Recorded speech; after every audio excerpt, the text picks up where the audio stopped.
When it comes to growing herbs, you can either purchase them from your local independent garden center or start them from seed. We're going to plant some lemongrass, in which we had started from seed way back in November in just a party cup. And then once it got big enough, we moved it to a 1-gallon container we had in the attic. So we're going to plant this in the ground here. You can see there's a partial stalk here that's bent or creased there. I'm just going to leave it be and let the plant do its natural thing. I've taken the post hole digger, which is not a required tool here, but it certainly makes the hole nice and round, and you don't have a lot of soil and flying around. It works very well. It's centralized where I'm going to plant. Now with lemongrass, which is a green, we want a lot of nitrogen. I want this thing to really blow up. So what I'm going to do is, you want to plant the same depth that it was in the container, and we're pretty close there. So I'll knock just a little soil down.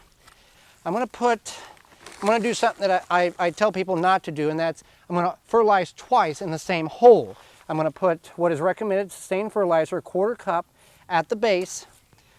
I'm going to pull this out, and way to get these out, whether you're buying them from the garden center or you grow them yourself.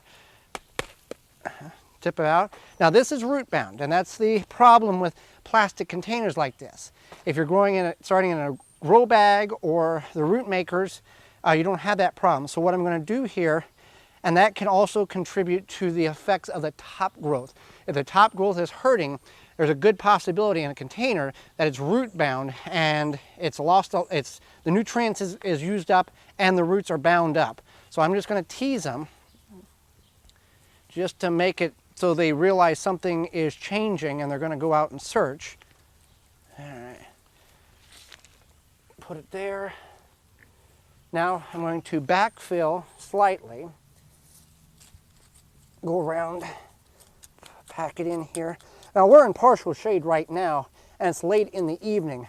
Now most of the day, this area gets full sun.